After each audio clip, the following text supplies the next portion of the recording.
Fala galera do Vitrola Metal, beleza? Mais uma vez aqui com você, Davi Oliveira e meu parceiro Edipo Rocha. Mais um episódio do Vitrola Talk. Meu parceiro, vamos tratar do que hoje?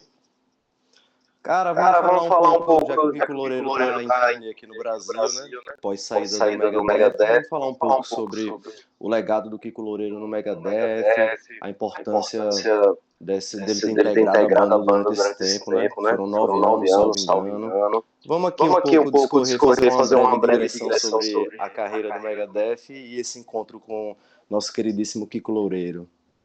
Opa! Rapaz, você sabia que Kiko Loureiro, é até uma curiosidade, ele é o guitarrista que mais ficou tempo no Megadeth. Foi mesmo. E o pessoal fala que ele ficou pouco tempo, que não deu certo. É porque foram 2 discos só, né? Então Nos tempos atuais, dá essa ideia de que foi pouco tempo, porque foi só 2 discos, né? O Martin Friedman ficou menos tempo que ele lançou mais, né? Mas eram outros tempos. Exatamente. Hoje em dia, 2 discos você gravar com uma banda, como o Megadeth, que não precisa, vamos ser sinceros, o Megadeth não precisaria, se quiser ficar só tocando, como por exemplo o Metallica lança muito menos álbuns na discografia do que o Megadeth. Então, acho que foi um grande feito ter gravado 2 álbuns, ter participado ativamente na composição, ter se firmado como um guitarrista referência no heavy metal. Eu acho que não é pouca coisa não, cara. Gravar 2 álbuns, ainda mais os 2 álbuns que foram lançados, que eu reputo álbuns muito bons. Com certeza. Você, qual é a sua impressão aí? Foi um pouco estranho, né, a entrada do Kiko Loureiro. Estranho entre aspas, assim, mas um pouco pelo estilo. Alguns contestavam talvez se ele pudesse tocar numa banda de metal mais pesado, né? Um thrash, que eu não considero, acho que nem você, o Megadeth, uma banda de thrash metal simplesmente. Mas qual foi a sua sensação? Quais foram as suas considerações aí acerca do Megadeth mais Kiko Loureiro? Assim, o pessoal fala muito que a gente precisa analisar as coisas. O pessoal cita muito o seguinte: Kiko Loureiro não é um guitarrista para um som como o do Megadeth, né? O pessoal coloca essas histórias assim: porque o Megadeth é uma banda do Big Four e tal, uma coisa mais tradicional, não sei o quê, o thrash metal, beleza, ok. O Megadeth eu considero, sim, o Megadeth é uma banda de thrash metal, mas com muitos elementos de heavy acho que já metal, foi, né? Não foi no começo da carreira. Com muitos elementos de heavy metal hoje em dia. Eu acho que esse último reputa muito ao thrash metal. Esse último agora reputa bastante, né? Mas assim, mas assim, vamos lá. Acho ele bem diversificado. Mas assim, vamos lá. O Kiko Loureiro, então, ele é o primeiro guitarrista do Megadeth que entra na banda e que não tem essa veia desse som da banda? Não, isso é uma balela do caramba, porque o próprio Chris Polan não era um guitarrista de metal, ele não era.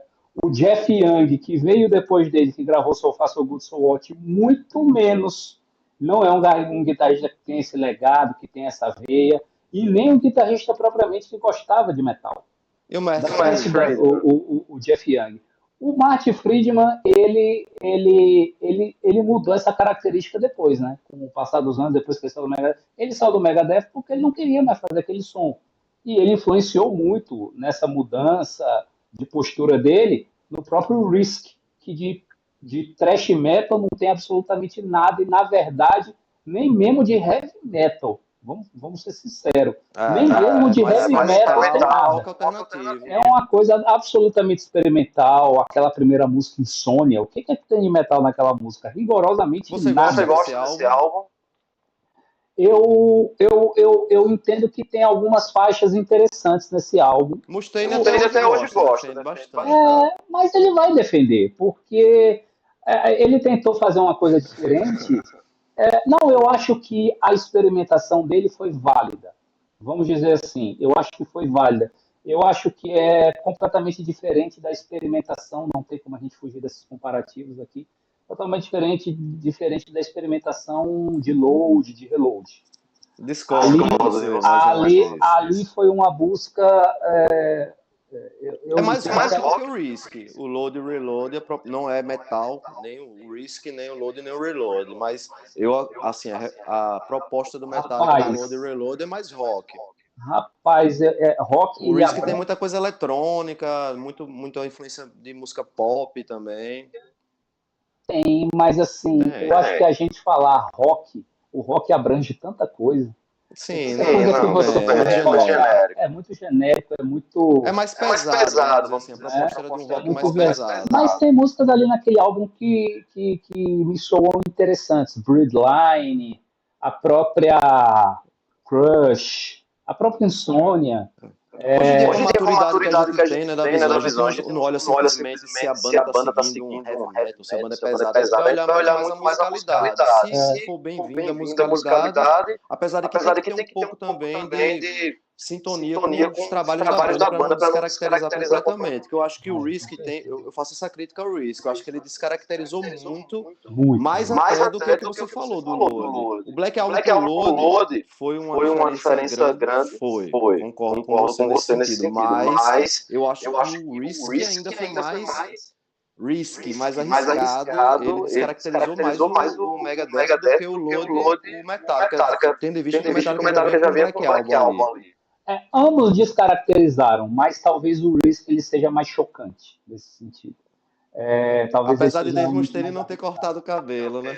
Apesar dele não ter cortado o cabelo, Mas assim, então assim, é uma grande balela. O Kiko Loureiro não tem uma veia metal. O Chris Polan não tinha veia metal e nem o Jeff Young muito menos. Então isso já fica uma coisa bem justificada. De heavy metal. A carreira do Loureiro foi toda construída em cima do heavy metal. Ele teve ali um início ali, tocando no Menudo, se não me engano, que era boy band e tal. Mas ele era um B-side ali, o cara que ficava num sub, né? Como a gente costuma chamar esse músico de ficar de prontidão ali. Mas ele foi pro heavy metal, eu acho, de forma genuína. Ele é um guitarrista. Ele gosta do heavy metal mais trabalhado. Por isso que eu acredito que o Megadeth é uma escolha boa pra ele, diferentemente se fosse uma banda mais de paixão, tipo um Slayer, uma banda mais nessa pegada, realmente seria... Não que ele não pudesse tocar no Slayer também, não, então, isso. Mas aí não caberia. Se fosse um Slayer da vida, por exemplo... Mais complicado para ele. Se fosse um Anthrax da vida, por exemplo, não caberia eu nem acho até que ele não teria tanto estímulo como no Megadeth, porque o Megadeth é uma banda, ela tem um pé no progressivo, o Megadeth sempre teve. É um thrash metal, meio prog ali a partir do Rust in Peace. Ele não segue um padrãozinho como seguia de base, bridge, refrão, solo, né? Refrão, não. As músicas do Rust in Peace elas já são bem mais complexas, elas começam ali e você não sabe, se você não conhecer ainda as faixas, você não sabe onde elas vão terminar. Elas começam, elas vão, eu acho isso inclusive uma grande virtude, mas vamos lá. Você concorda então comigo que o Megadeth é uma banda mais abrangente que, de certa forma, o Kiko Loureiro tinha ali como se encaixar bem na banda? Com certeza, assim como esses antecessores que eu citei deles se encaixaram perfeitamente bem, né? Inclusive, porque esses antecessores têm uma diferença de eles estarem construindo o som da banda, que o Loureiro pegou já uma banda já consagrada, com um som muito bem consolidado. E essa ressalva também de não ser um músico propriamente de metal, e que eu discordo que o Kiko não seja, ele né?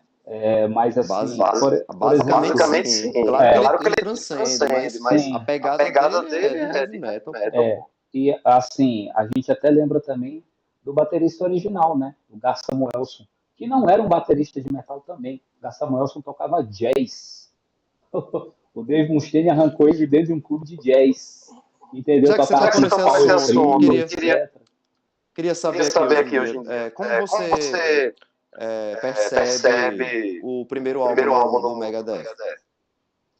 É um álbum extremamente mal produzido, né? Até porque a gravadora deu uma grana pro pessoal e, na verdade, eles gastaram metade desse dinheiro com substâncias ilícitas. E gravaram o álbum sem que sobrou. Então é por isso que o álbum é tão mal produzido, né? O álbum é pessimamente mal produzido. Não obstante ter músicas boas, né? Não tem nada a ver uma coisa com a outra. Tem músicas muito boas, de muito potencial, mas que elas perdem Elas Produção perdem o é brilho. foda mesmo. Conta Produção é muito. foda. Elas perdem o brilho justamente por conta da produção. Comparado com o Killemore, que também não tem uma produção, essas coisas todas, você considera o quê? Não tem como comparar. O Kill Em All, ele é 1000 vezes É melhor superior, né? do que o Kill Is My Business. Ele é 1000 vezes melhor que o Kill Is My Business. Então, assim, eu acho que... A música que tem nos dois álbuns lá é Mechanics, For Horseman, Mechanics, você prefere qual? eu prefiro For Horseman. Também. Mas vale lembrar que é muito importante lembrar que a versão original da música é a versão do Kill Is My Business. Né? Ela era daquele jeito, na época do Tanto é Mustaine que ela no não tem uma Metallica. parte mais lenta ali no meio. Não, não tem. Eu escutei até ela um dia desse pra relembrar. Achei até boa, assim, cara. A do Metallica realmente é melhor. Ela tem um meio ali que a gente até já conversou sobre isso. Nós acreditamos que Cliff Burton teve uma participação ali, né, naquela cadenciada, a parte mais melodiosa. E o Mustaine, ele cortou isso, ele deixou a música mais reta, assim, mais um speed metal, trash speed ali, sem parar, né? Como ela era. Se você for ouvir os bootlegs do Megadeth, tem bons bootlegs, inclusive, bem gravados, da época do Mustaine. Se você pegar bootlegs ali de 1982, que ele estava na banda ainda, nos shows, quando eles tocavam For Horseman, na verdade, quando eles tocavam Mechanics, né? Porque ela virou For Horseman quando foi gravada no Kill Em All. Ela sempre foi Mechanics e ela sempre Mechanics foi... eu não lembro da letra. Ele mudou muito a letra ali, né? Não sei. Eu gosto da letra de For Horseman. Então, o que foi que mudou quando ele saiu e que eles quiseram aproveitar a música? Eles mudaram a letra, mudaram o nome e incluíram aquela parte cadenciada. Porque a música mesmo que o Metallica tocava, que o Mustaine compôs e que o Metallica tocava enquanto ele estava na banda, é o que você ouve no Kill Is My Business. Só que ao vivo parece funcionar muito bem, porque ela não para, né? Ela vai numa ela não para. Ali só. Mas eu acho que a versão do Metallica realmente é melhor. Também acho. Eu concordo com você. Eu ainda acho que o Megadeth inclusive, estava encontrando a sua sonoridade. Na verdade, eu acho que o Megadeth mesmo, como nós conhecemos, ele foi mais com Rust in Peace mesmo que eles conseguiram firmar lá a identidade da banda. Veio evoluindo ali com o segundo álbum, como é o nome surgiu agora, Pixel já é um grande avanço ali na carreira dos caras, você não acha não? O Megadeth realmente, ele achou a identidade musical no Rust in Peace. Porém, você tem o Pixels entre o Kill Is My Business e o So Far. Assim, você tem o Pixels entre o primeiro e entre o Rust in Peace, que aí você ainda tem o So Far no meio. Então, na verdade, eu acho que o que salva muito o Megadeth, não que no So Far e que no Kill Is My Business não tenha grandes faixas, tem grandes faixas. Eu adoro Set the World Afire, eu adoro demais Mary Jane, eu adoro My Darkest Hour. My Darkest Hour é um clássico absoluto. Talvez em My Darkest Hour você já acha coisas do Megadeth que se consolidaram como a identidade. Exatamente. Você já tem esse recorte, certo? Mas assim, eu posso dizer que, de maneira geral, tanto que eles My Business, pelo fato da produção, como o So Far, a gente pode colocar que o So Far é um disco pouco, em relação aos outros, ele é um disco menos inspirado ali nos anos 80. Dessa fase do começo da fase ele é um menos inspirado. Ele talvez tenha um pouco de... Ele talvez tenha menos... Talvez não, ele tem menos relevância que os outros dessa época. Então, o que não deixa a gente esquecer... O anterior é melhor. Pixels é melhor do que o Na verdade, o que não deixa a gente esquecer que o Megadeth existia antes do Rust in Peace, o que não nos deixa esquecer é justamente o Pixels Blood Who's Mine, porque ele é um baita disco, é um disco fantástico. Mas mesmo é um disco que inclusive causa ciúmes no Lars, né? O Lars disse que quando escutou a primeira vez ele, o Lars disse que quando escutou o primeiro falou, tá vendo aí esse otário? Qual é o ano dele? Mas quando ele ouviu 86, é do ano do Master. 86. Mas aí não dá pra ter inveja, não. Master, eu acho não, claro. que ficou com inveja. É claro, mas assim, não, mas isso é dito pelo próprio Lars. O Lars já falou, cara, quando eu ouvi o. É porque eu acho que ele viu que a banda ia vingar, né? Ele falou assim, cara, quando eu ouvi Temos o um concorrente. Exato, ele falou, quando eu ouvi o Pincels, ele falou, cara, tinha músicas ali que eu juro que eu queria pra mim. Então, assim, e aí ele viu, quando ele ouviu o primeiro, ele falou, tá vendo aí, ó, vai dar em nada esse cara, que disco horrível, ó, a produção desse negócio, né? Mas aí veio o Pincels, que é um upgrade absurdo, né?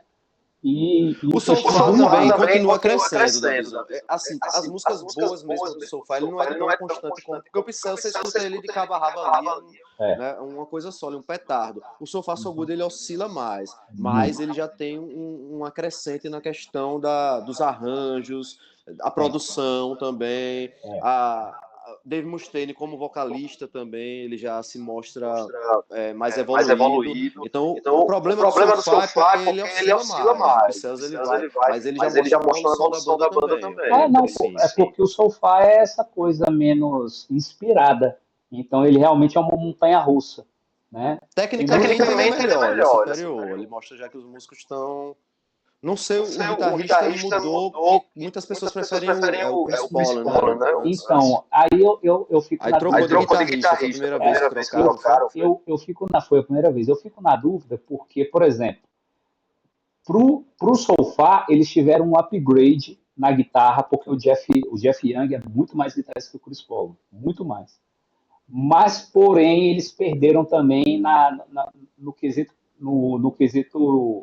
bateria, porque o Gar Samuelson era muito mais baterista do que o Chuck Beller, que é o baterista que toca no Soulfly, né? Então, na verdade, ali você Kiko Loureiro, inclusive, só que já que a gente tá falando também do Kiko Loureiro, né, essa conexão com o Megadeth, surpreendentemente, e o guitarrista novo também falou a mesma coisa. Eles são mais técnicos, né? O Kiko Loureiro e o finlandês que o Loureiro preparou para tocar no Megadeth. O nome eu não vou lembrar agora, que é um nome complicado. Temo não sei o quê. Temo não sei o que lá, pronto. O cara é finlandês, né? O Loureiro morava lá e preparou o cara. A galera disse que deu até a indumentária igual de que o Loureiro genérico até sapatênis. A galera fala isso, a galera é foda. Mas esses caras que são mais técnicos, todo mundo pergunta quais são os guitarristas que vocês tiveram mais dificuldade em tirar as músicas lá para executar os solos. Todo mundo pensava que era Mark Friedman, porque eles iam falar porque era o mais técnico da época clássica do Megadeth. Mas ambos responderam que foram solos do Chris Poland e do como é esse cara que você falou agora do... Também, pronto. Eles disseram que porque é muito mais fora do padrão. O Mark Friedman já toca mais parecido com ele, já é um cara mais técnico, então para ele já é mais previsível saber como é que ele vai se comportar durante a execução dos solos. E esses dois primeiros guitarristas aí, que o Loureiro falou que até o Chris Poland é o que ele teve mais dificuldade. Eles, cara, até hoje, o Chris Poland são os solos que eu tenho que estudar mais, porque foge do que a gente... Foge do lugar comum. Exato. Não diria nem lugar comum. Do lugar comum, sim, para aqueles caras que têm um estudo maior da guitarra. Apesar de Chris Poland também tocava jazz, né? Eu gosto dele também. Cara, o Mustaine sempre pegou bons guitarristas ali. Ele também é um bom guitarrista, sempre muito exigente. Os caras sempre falam que ele é extremamente exigente com detalhes de ritmo. Vai estar só para baixo, alternada, 3-2-3, aqui ele abafa aqui e tal. O Loureiro disse que ele é muito exigente. Mas, enfim, só essa curiosidade aí que não é Mark Friedman, não. Os caras têm mais dificuldade de tocar. Não é mesmo. Não é mesmo. Porque o cara que ele é mais sério, ele fala, pô, ele começou isso aqui, veio pra cá, agora ele vai pegar aqui, vai pra lá e tal, não sei o quê. Exato. Mas esses anteriores ao Friedman, como eles não eram guitarristas de metal, não são guitarristas de metal, então eles enxergam de uma forma diferente, né? Eles vão trabalhar dentro daquele campo harmônico lá, mas eles vão fazer coisas que fogem daquele, vamos falar do beabá do rock, imprevisível, metal, surpreende, imprevisível, e aí realmente o cara tem que, vamos dizer assim, olhar nota por nota, com mais carinho, né? Para até não se atrapalhar, né? Não se atrapalhar. Até aquele próprio disco do Megadeth, depois que o Megadeth retornou, né? Que o Megadeth teve aquela época que acabou, depois do The World Teve Needs a mostrando que ele teve um Hero. problema na mão, Ele não foi? teve Teve um problema teve- na mão. teve um problema Achou que no não joelho. poderia mais voltar a tocar guitarra. Foi, aí ele encerrou a banda e depois eles voltaram com aquele outro, com aquele disco, eu esqueci o nome do disco Ainda agora. bem, né, Davidão? Oh, meu Deus. Ele não deixou a gente na mão, porque lançou muita coisa boa ainda, cara.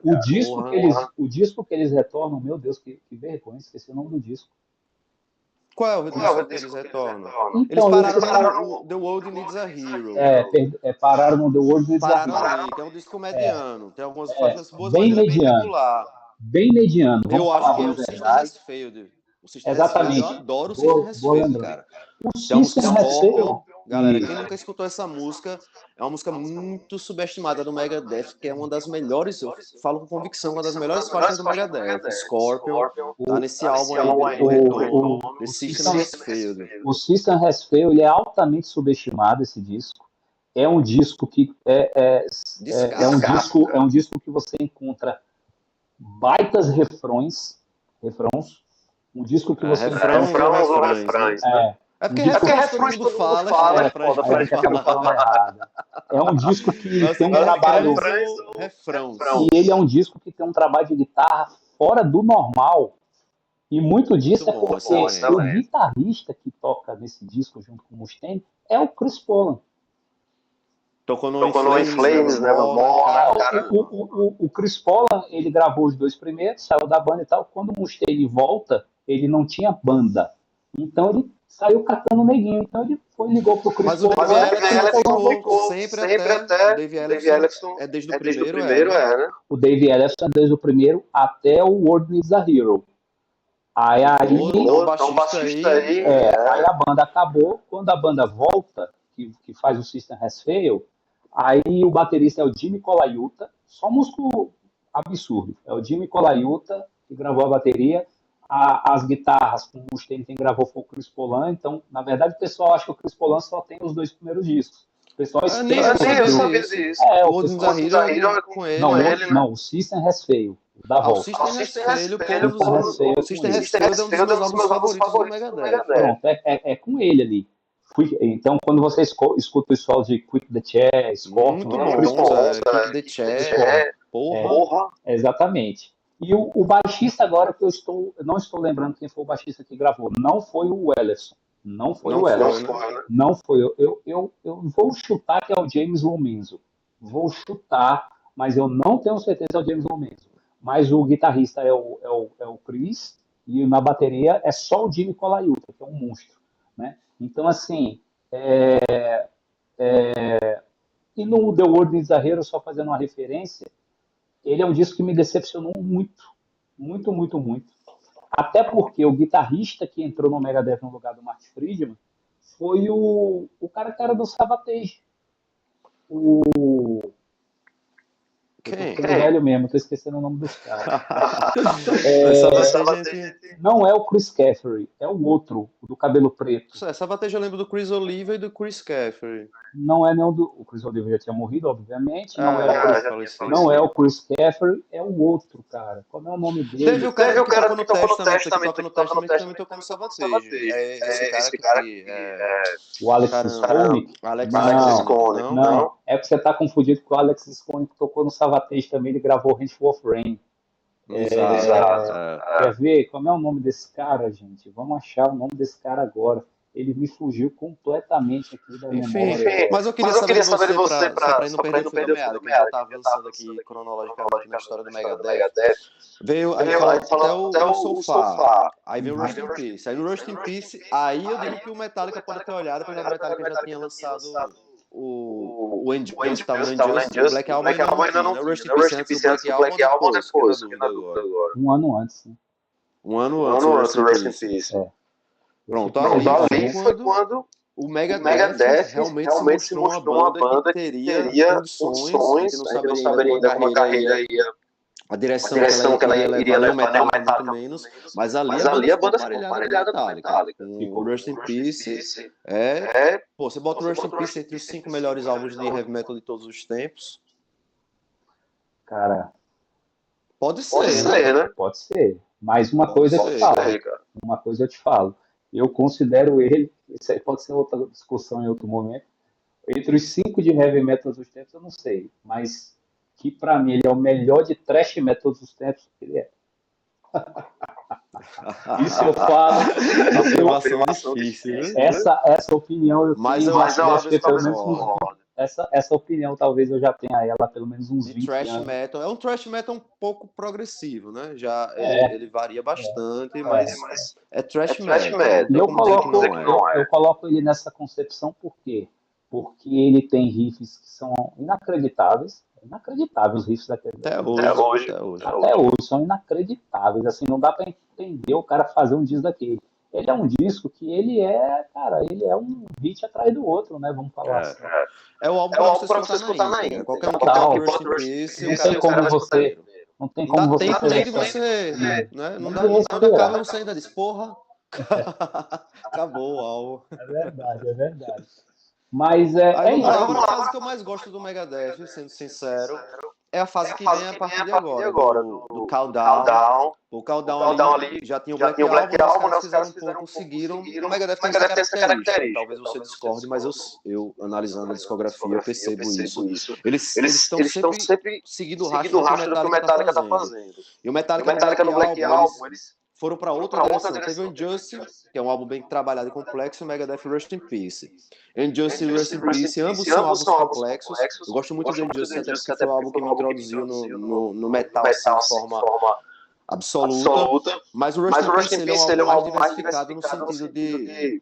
Ele é tão complexo quanto o Injustice for All, mas ele é mais imprevisível. Isso me agrada bastante. O Injustice for All, ele tem muita repetição ali dentro das faixas muito longas e que segue muito um esquema de repetir muito base, bridge, refrão. Tem coisas ali progressivas mais trabalhadas, mas o Rust in Peace é mais imprevisível, ele é um álbum, né?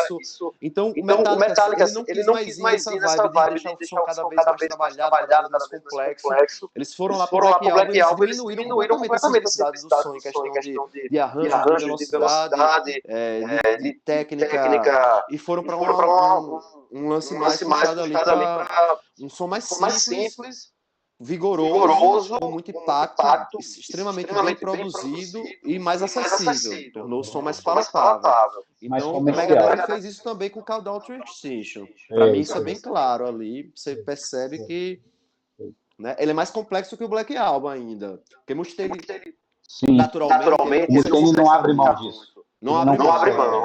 Os caras do Metallica, assim, o Kirk e James, os caras... Mustaine são outros 500, né, cara? Sabe aqui. Então, acho que no Countdown ele fez isso, e pra mim é uma obra-prima ali, cara. Eu sei da importância do Rush in Peace e tal, mas o Countdown pra mim, ele consegue me tocar mais pra o estilo de som. Ele tem muito heavy metal, ele tem... Mustaine, melhor performance vocal de Mustaine até então é no Countdown.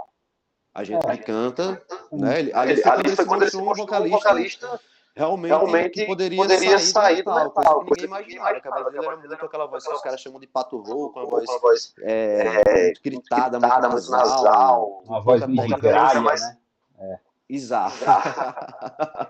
A gente mas no Countdown ele já tem toda uma forma que você já percebe que ele já tem mais um esmero ali vocal, ele já foi mais bem pensado, melodias vocais mais elaboradas. Tem o Malclassic, a música mais popular dos caras, né? Symphony of Destruction. Música ali, pô. Então, acho que o Countdown foi um grande avanço, principalmente mercadologicamente, para o Megadeth. Para você ver, o Kiko Loureiro é um guitarrista perfeito pro Countdown e pro Euthanasia. Exato. Perfeito. São dois álbuns que seguem numa pegada. Foi em sequência ali, os dois são os dois. Tô até com a camisa aqui, o Euthanasia. Gosto pra caralho desse álbum. Ele é um guitarrista perfeito tanto pro... Incluo outro também, incluo aqui também, né, nesse perfil dele, incluo também o último com a formação clássica, que é o que tem Almost Honest, não é mais Friedman? Cryptic Writings.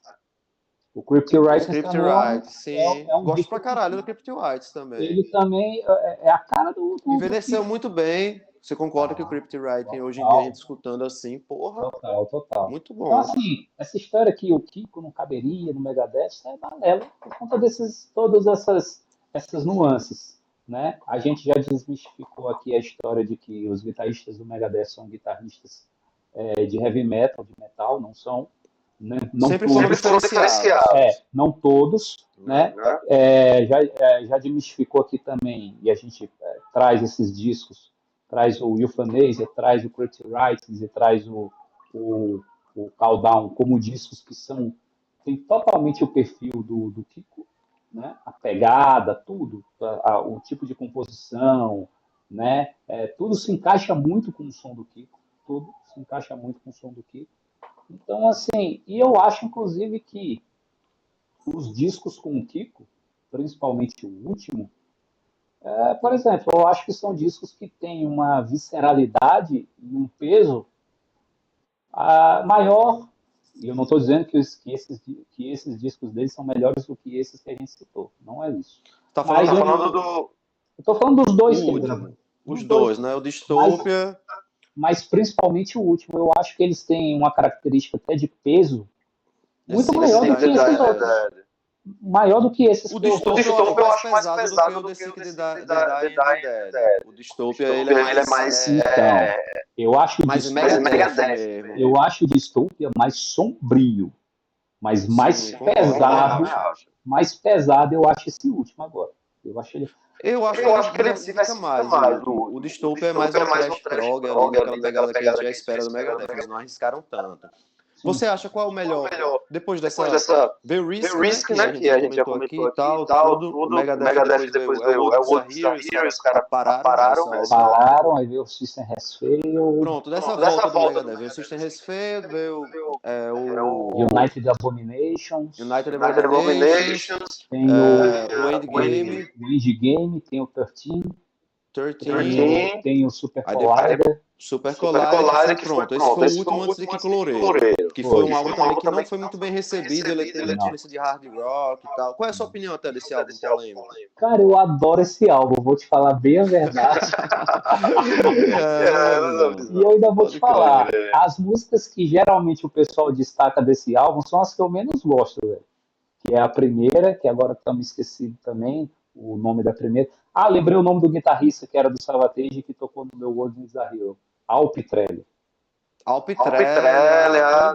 Que é um baita guitarrista, mas que, sinceramente, o que ele faz no World is a Hero é simplesmente indiferente. É um disco absolutamente indiferente. Eu acho que toda a circunstância da época ali não favoreceu muito esse álbum, não. Mas vamos lá. Após essa fase, quando o Megadeth retornou, o melhor do Megadeth, você acha que seria o Dystopia? Não. Cara, o melhor? Meio polêmico isso, mas eu vou falar. Pra mim, o Endgame, ele tá ali, ele tá ali colado com os discos clássicos do Megadeth. Não é muito polêmico não isso, pelo que eu vejo dos fãs mesmo do Megadeth, o Endgame não tá chão, né? Foi Dave Mustaine que queria fazer, tanto é que ele falou muito que queria fazer um álbum tipo Rust in Peace e tal, e isso cola com o que a gente falou agora dele seguir muito o Metallica, porque ele segue mesmo. Talvez esse seja o grande problema do Metallica. Metallica tinha voltado ao trash, né? Tinha feito aquele Death Magnetic, né? Então, assim, talvez esse seja o problema do Mustaine. O Mustaine, ele não precisa provar nada pra ninguém, cara. Ele não precisa. Concordo. Ele não precisa provar. Era pra ele tirar uma onda com os caras do Metallica, ele sozinho, ele fez isso, né? Porra. Pra ele tirar onda com os caras. O Metallica chorando lá naquele documentário. Ele já... Pra mim tá provado que ele jamais vai superar essa situação do Metallica. Aquele documentário do Metallica da visão, eu fiquei... Porra, acho uma participação extremamente vergonhosa do Dave Mustaine ali. Eu fiquei com vergonha do Monster, pô. Poxa, faltou ele lá falando, porra, o Metallica fudido ali, James sumiu no meio da gravação, ficou meses sem aparecer, lá estava ali fudido, sem saber o que fazer, os caras perdidão, né? O Trujillo tinha entrado, mas os caras sabiam o que quer fazer de música direto, até que fizeram um álbum bem questionável.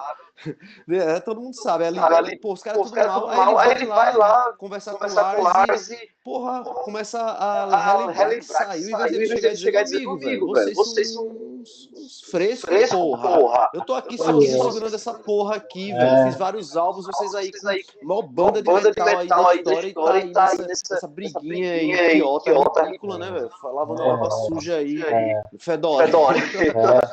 Mas aí só falta o botar ele no colo, Mustaine, calma, pai. Só faltou. Pra ser o contrário, Mustaine. É pra chegar pra Larry e bater a real. Só faltou botar ele no colo e dar uma madeira. Mas assim, então aí o que acontece? O Metallica lançou lá o Death Magnet, todo mundo elogiou muito, o Mustaine virou, quer saber um negócio, vou botar pra fuder aqui. E aí ele lançou o Indie Game, que é muito melhor, desculpa quem não acha, muito melhor que o Death Magnet, mas é muito, não é pouco, é muito melhor. E para mim ele é um disco dessa fase. Ele é um disco dessa fase aí que você citou aí. Para mim ele é indiscutivelmente não só o melhor dessa fase. É o melhor, então o Kiko Loureiro não conseguiu lançar o melhor álbum. Mas depois desse álbum, qual seria? Tirando esse álbum. Depois desse álbum, aí pra mim você pode botar o Dystopia. É muito bom, né? Que é onde eu queria chegar. O Kiko Loureiro entregou um grande álbum. Porque vamos lá, ele entrou no Megadeth. E isso foi bom pro Megadeth justamente porque saiu dois álbuns de grande nível, né? Você botou até o Dystopia como o segundo melhor álbum, depois da era Friedman. Depois da volta. Depois da volta, não é pouca coisa. E o The Sick, The Dying and The Dead também é um álbum muito bom. Muito bom. Né? Inclusive, uma coisa que a gente pode reparar no The Sick, The Dying and The Dead é porque hoje em dia, isso é uma opinião polêmica minha também, a música hoje em dia, de maneira geral, ela se tornou, como é que eu vou dizer, com esse negócio de streaming e tal, não sei o quê, mais descartável. Ela se tornou uma coisa descartável, porque, vamos lá, eu ainda sou um apaixonado por colecionar discos e tal, aquela coisa toda. Você gosta de escutar os álbuns, né? E você pode lembrar que antigamente a gente ficava naquela expectativa disso sair, a gente pegar o disco na mão, olhar a capa do disco, a gente lê as letras, a gente lê a ficha técnica do disco. Pô, foi fulano estava aqui, fulano fez isso, fulano fez aquilo outro. Com essa questão hoje do streaming, isso tudo se perdeu, né? A música hoje, antigamente, com uma coisa que o streaming trouxe de ruim, o que ele trouxe de positivo foi a praticidade. Isso é fato. O grande acesso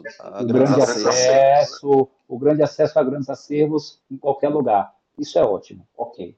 Só que o que ele trouxe de ruim também, são várias coisas que eu poderia elencar aqui, mas uma delas, para mim, que é a principal, é que é isso, sabe? Assim, por exemplo, as pessoas de hoje em dia, e que elas estão ali no... por exemplo, eu tenho um amigo aqui em Brasília, que assim como eu, ele também coleciona até hoje discos. E ele ainda é pior do que eu, porque ele não só coleciona discos, mas o cara coleciona cassete, para você ter ideia. E ele tem um irmão bem mais novo do que ele, que vai na casa dele e fala, bicho, pra que você tem essas porra aqui, velho? Paga o Spotify aí e tal, não sei o que, parará. Esse pessoal, então, mais novo, por exemplo, e, na verdade, as pessoas, de maneira geral, que consomem o streaming hoje, essas pessoas não sabem, por exemplo, que esse último disco do Megadeth tem um monte de música ali que é do Kiko Loureiro. Uma série de músicas ali são do Kiko Loureiro. Tá sempre parceria, né? Mustaine não abre mão de estar sempre no crédito da música. Não, Mustaine está no crédito da música. Mas nesse disco, é a primeira... Escuta bem. Esse último disco do Megadeth é a primeira vez na história do Megadeth que existem músicas que o Dave Mustaine não está acreditado como autor principal. Nem eu sabia disso. Tem isso mesmo, né? Tem. E sabe por que você não sabia disso? Que você é o outro que se vendeu para de streaming. Entendeu? Você se vendeu para essa merda, entendeu? Então você não sabe disso. Por que você não sabe disso? Porque você não pegou o encarte do disco e foi lá ver ficha técnica e tal, sei o quê. Então, assim, existem, se eu salvo engano aqui agora, eu não estou me recordando, mas existem 4 faixas nesse disco, que o compositor principal é o Kiko Loureiro, e isso é inédito na história do Megadeth. Então, quer dizer, o Kiko Loureiro, ele é um músico de uma capacidade, de um talento tão reconhecido, né? Tão reconhecido que o Dave Mustaine abriu essa porta para ele. O Dave Mustaine não fez isso para... E sempre ficou a mágoa de Dave Mustaine, de Kiko Loureiro ter saído. Ele ficou muito triste, depois ficou falando da banda eu não sei se... Eu não sei se ele foi muito com... A vibe dele bateu demais com a de Kiko Loureiro, né? A questão da amizade, ele achava um parceiro muito foda pro cara tá lá de rolê e tal, cara centrado. Eu acho que hoje ele ficou muito sentido, isso é muito óbvio. Eu não vou falar, eu não acho que ele tenha ficado magoado, porque sentido ele ficou muito, mas eu não acho que ele tenha ficado magoado, até porque os motivos que o Kiko deu para foram relevantes, são motivos muito relevantes e são motivos que hoje fazem parte da vida do Mustaine. O Mustaine hoje também é casado, o Mustaine hoje também tem filhos, ele sabe o que é, sair. No primeiro momento ele deu declarações bem empáticas com a situação de Kiko Loureiro, mas depois ele começou a falar algumas coisinhas assim, né? Tipo, ele não é muito roqueiro, não sei o quê, pá. E eu não sei nem se Kiko Loureiro, porque, vamos lá, só voltando ao que eu tava dizendo pra você. Pro Megadeth foi muito bom Kiko Loureiro, porque teve esse resgate, ele lançou dois grandes álbuns, fez a parceria, tocou muito bem.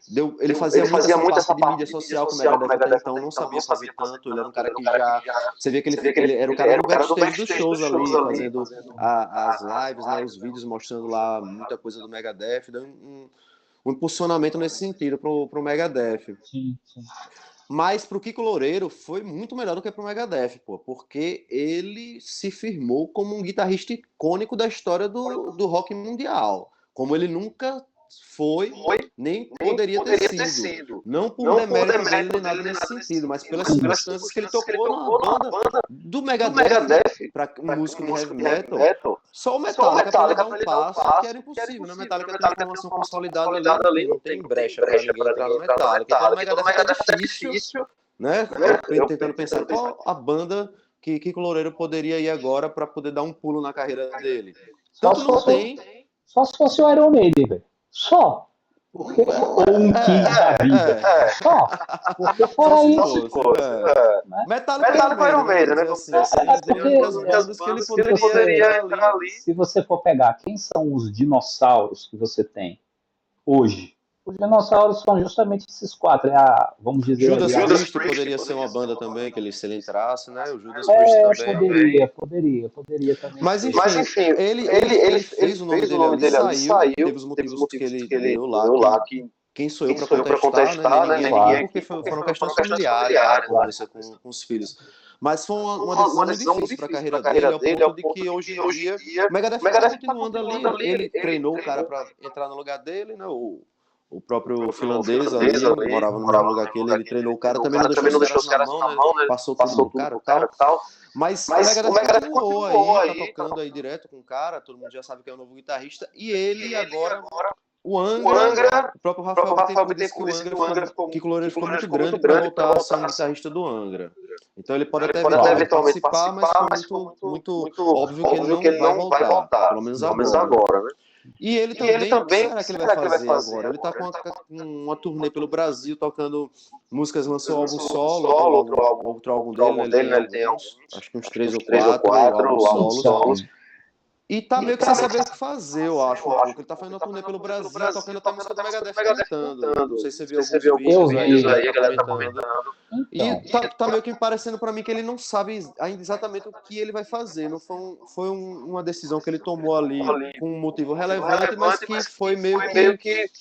Não foi muito bem pensado, ele estava com uma questão de urgência. Tudo transparece isso. Tanto é que ele largou os caras, largou entre aspas, que ele treinou um cara, mas foi muito corrido ali. Ele poderia ter esperado mais um pouco, né? Uma pausinha ali, mas deu tudo bem. Aí eu fico nessa, sabe, da visão, me perguntando o que será da carreira dele agora daqui por diante. Essa pergunta ele mesmo se faz, porque o que acontece? Ele chegou no topo e ele simplesmente abdicou. Então, o que ele vai fazer? Né? Então, Difícil. Ele vai fazer o que agora? Não sei, de repente, eu acho que uma Ele saída. cantando, ele não é assim. Eu acho que Ele é uma um grande saída. guitarrista, ele é um cantor só para poder passar o som mais ali, né? Claro que ele pode tocar uma música do Megadeth e outra, até porque você falou que ele compôs ali anteriormente no último álbum. Então ele tocou Os até, dois, pô, ficou mas ruim ele manda cantando, tá ruim. Mas tá um negócio assim, o guitarrista cantando ali. O próprio Mas Mustaine eu canta acho melhor do que ele ali. eu acho que isso é o de menos. Eu acho que a questão dele é realmente saber qual é o passo que ele dá agora, depois que chegou no topo e que ele abdicou disso. Eu acho que de repente uma saída para ele, porque vamos ser sinceros, ele fica aí fazendo show solo, tocando um monte de música da carreira dele e tal, não sei o quê. Cara, isso para mim vai descredibilizar bastante a imagem dele. Também acho. Ele vai daqui a pouco se ver tocando em lugares pequenos, como já tá acontecendo. Exato. Né? Então, assim, eu acho que uma saída para ele, de repente, com esse prestígio que ele ganhou tocando lá no Megadeth, 9 anos, 9 anos, cara, pô, o cara ficou 9 anos no Megadeth, é o guitarrista mais longevo da história do Megadeth. Não foi o guitarrista mais que um mais gravou álbuns, discos, mas é o mais longevo. Então, assim, o que Você acha que acontece? ele tem que montar uma big band, alguma coisa assim? É isso que eu ia dizer. Também acho, agora que você falou isso. É Pegar isso que eu ia caras dizer. já consagrados ali, né? Jeff Exatamente. Soul, um cara desse calibre assim, né? Juntava ali. Pronto, Realmente, exatamente. Davizão, eu acho que ele já deve estar pensando nisso. Se a gente concluiu isso agora, ele deve estar tentando fazer. Porque Ele ele está realmente tem que pensando montar nisso, já ou recebendo dar algum uma vaga numa banda que já saia um pouco até do metal, né? Uma banda mais. Eu Não acho sei, que uma o banda Kiko, mais de. eu acho que o Kiko, eu acho que ele, no ponto que ele chegou, ele, ele já pode ter uma ambição, e acredito, eu não estou afirmando porque eu não conheço o cara, mas acredito eu que ele não quer mais tocar na Pros banda dos outros, outros, entendeu?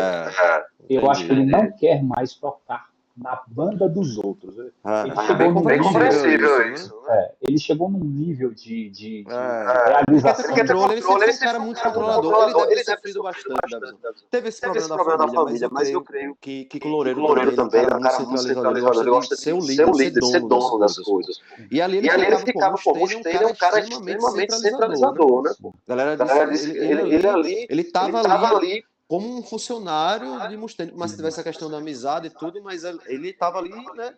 Exato. Como longa-manos do Mustaine ali, pô. Ele não tinha muito e Estava realmente eu se acho que. adequando à operação alheia, né? Exato. Isso ele não vai mais fazer. Então eu acho, acredito Ele não que pode demorar muito para também não perder, porque hoje em dia tudo é muito rápido, né? Por muito mais que ele rápido. já tenha um nome consagrado, mas se ele sumir um tempo, porra, a galera vai esquecendo, vão aparecendo outros caras e tal, né? Ele não pode demorar muito, ele tem que segurar esse time enquanto ele ainda é um músico de bastante evidência. E realmente, eu concordo com você.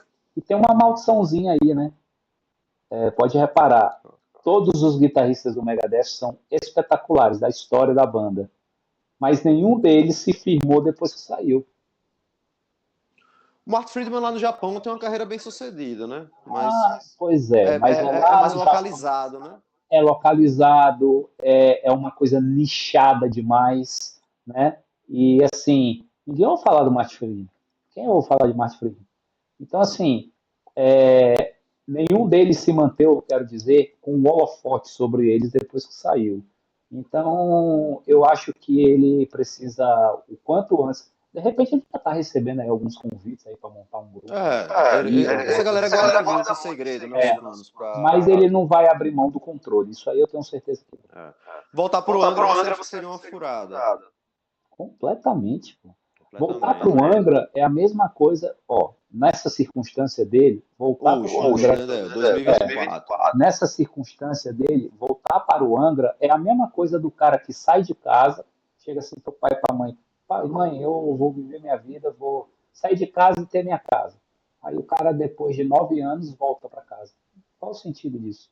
Nenhum. É um retrocesso. É um retrocesso, é isso que eu quero dizer. É um retrocesso. Não, Angra ele não vai voltar. Isso aí, até porque, vamos lá. E tá fechado. O Marcelo Barbosa já é um dos sócios. Eu vi numa entrevista recente ele dizendo que não, a gente já tem um pedaço da sociedade do Angra aqui e tal. O Marcelo Barbosa também é um cara business, né? Tem restaurante, ele é um cara que sabe fazer grana e tal. Marcelo é um cara vivo. Eu conheço Marcelo, né?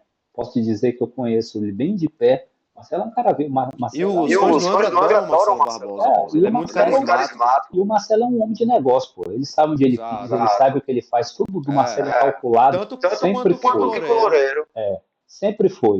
Então, assim, o Marcelo é um vencedor. Eu até já falei com você já. Eu lembro do Marcelo, eu conheço o Marcelo da época que ele dava aula particular na casa dos outros. Ele é seu conterrâneo de Brasília, né? Eu conheço o Marcelo de perto, estudei canto na escola do Marcelo. O Marcelo é um cara extremamente agradável, gente boa. No dia que ele estreou no Angra, que foi quando o Kiko passou o bastão para ele no Rock in Rio, eu me emocionei muito, porque eu vi o Marcelo começar. Né? Eu vi o Marcelo começar. Aquela cena é uma pessoa que tiver coração. Eu vi o Marcelo começar. E para quem não sabe, o Marcelo, como guitarrista, ele não deve nada para todos esses nomes que a gente citou. Mas a galera sabe. Ele é um cara que tem ali, ele tá firmado ali com muito respaldo ali perante toda os fãs do Angra. Ele tem presença no palco, se comunica muito bem. No à toa virou um dos portas-vozes do Angra. Exato. Ele ali faz essas vezes, mas, junto com o Andreoli também, mas vamos voltar para o Megadeth. Mas quanto ao Kiko, é aquela coisa, voltar para o Angra, ele não vai, até porque, vamos lá, o Angra ele chegou no patamar que ele tinha para chegar. Ele não alça um voo maior do que aonde ele já chegou. Ele tenta se manter ali, né, naquela banda intermediária ali e tal. A questão do Angra é se manter onde ele está e acabou, e tá tudo certo, e é isso. O Kiko, com o que ele encontrou no Megadeth em nível de projeção, de tudo, o Kiko não vai voltar para um negócio. Ele não vai voltar para uma banda assim, entendeu? É o que eu estou falando. Então, a única certeza que eu tenho, e que não é certeza porque eu não conheço o cara, mas por tudo que a gente vê e acompanha, a única coisa que eu posso afirmar assim, que eu acredito, é que ele nunca mais vai tocar para os outros. Ponto. É bem plausível essa sua... Ele não toca mais para os outros. O Davizão, eu até acredito que, vamos supor, se chegasse... Eu não duvidaria que se chegasse para ele um convite, para ele ir para o Judas Priest, para ele ir para o Iron Maiden não. Pro Iron Maiden eu não tenho dúvida nenhuma que ele iria, David. Não tenho dúvida. Rapaz, se ele negasse, eu acredito que não ficaria mas ainda pode ser. Mas pro Iron Maiden eu não tenho certeza absoluta. Se ele negasse, eu não ficaria nem um pouco surpreso, porque eu ficaria. Ele não quer mais tocar para os outros. Ele já experimentou esse... Mas Iron Maiden não é tocar para os outros, não, pô. Você tá tocando para a maior entidade sagrada ali, que ele provavelmente é guitarrista porque escutou Iron Maiden. Não, ele é guitarrista. Não, ele é guitarrista porque ele escutou Iron Maiden. Mas ele já sabe que ele vai ter que entrar num circuito, que ele tem hora disso, hora daquilo, que ele não pode dar um passo diferente daquilo que o dono da banda disse que tem que fazer. Aí ele não quer mais para ele, mas ele, assim, ele não quer mais isso, assim. Quando ele saiu agora do Megadeth e que ele fez, você lembra que ele saiu do Megadeth, aí passou um tempo, ele fez um monte de podcast. Ele foi no Flow, tá até hoje fazendo. Ele foi no Flow, ele foi no Vilela, ele foi no Rafael, e em todos esses ele deixou muito claro que essa coisa dele não ter autonomia, que isso incomoda ele, e que é um dos fatores dele sair. Se existisse uma proposta do Iron Maiden concreta, aí tudo se modificaria. Ele não tem essa proposta. Mas se fosse pra tocar no Iron Maiden, cara, eu acho que ele iria. Mas tudo bem, não tem como a gente saber essa pergunta no cara mesmo. O Davizão, pra gente tá se caminhando aqui pro final do vídeo, queria saber o seguinte de você. Agora, o Megadeth entrou o substituto do Kiko Loureiro, finlandês. O que é que você espera agora do Megadeth? Será que os caras vão mandar mais um grande álbum? Será que os caras vão... Qual é a sua expectativa para o futuro do Megadeth? Então, Megadeth é uma banda que, assim, o Mustaine já tá velho, ele não vai sair mais da zona de conforto dele. Então eu acredito que... não sai nada. Eu acredito que... Ele vem elogiando muito o Reese. Não, mas eu não acredito mais numa nova experimentação dele. Eu acho que se ele fosse seguir por um caminho mais experimental, ele tinha continuado ali depois do Risk. E, na verdade, ele fez um... Mas o Metallica foi para outro, né? Mas, na verdade, é porque ele viu o seguinte, ele viu que ele sair da rota dele, ele viu que isso não ia dar bom para ele. Tanto é que depois do Risk ele lança The World Needs a Hero, que é um disco ali na zona de conforto. Né? É um disco na zona de conforto. O World Needs a Hero. Bem na zona de conforto. Ele vai continuar fazendo o que ele sabe fazer, que é riff e música, nesse padrão dele, que é o padrão do Megadeth. E não espero nada de diferente. O que eu imagino é que um disco novo com esse rapaz deva demorar aí, sei lá, mais uns 2 ou 3 anos para sair. Será isso tudo? Eu acho que ano que vem eles devem já começar a trabalhar no álbum novo. No próximo mas o trabalho de pré-produção e composição do Megadeth é um trabalho realmente lento. Ele, com os anos, se tornou um trabalho realmente... O cara tá velho, né, pô? Não é... porque o pessoal espera ver algum show do Megadeth ainda? Espero, com certeza. Eu acredito que o Megadeth ainda lance aí mais uns 3 discos. Acredito que ele ainda lance mais uns 3 discos aí antes de encerrar. Tomara. Pois é, Davizão. É isso, então. Então, por hoje é só. Espero que o pessoal tenha curtido. Vai lá na página do Ed, segue o Ed, curte aqui o vídeo, segue o Vitrola Metal, comenta, dá uma sugestão aí para o próximo episódio. Vamos interagindo aí e vamos começar a amadurecer essa ideia da gente começar a fazer os episódios ao vivo, né? Para o pessoal engajar, o pessoal participar, né? E é isso. Deixa o like, curta o vídeo, se inscreve no Vitrola Metal, se inscreve no canal do Ed e até semana que vem com mais um episódio do Vitrola Talk. Parceiro, obrigado mais uma vez. Tamo junto. E é isso. E viva Kiko Loureiro, viva Megadeth e segue o barco. Até a próxima. Valeu, galera. Abraço, irmão. Falou. Valeu.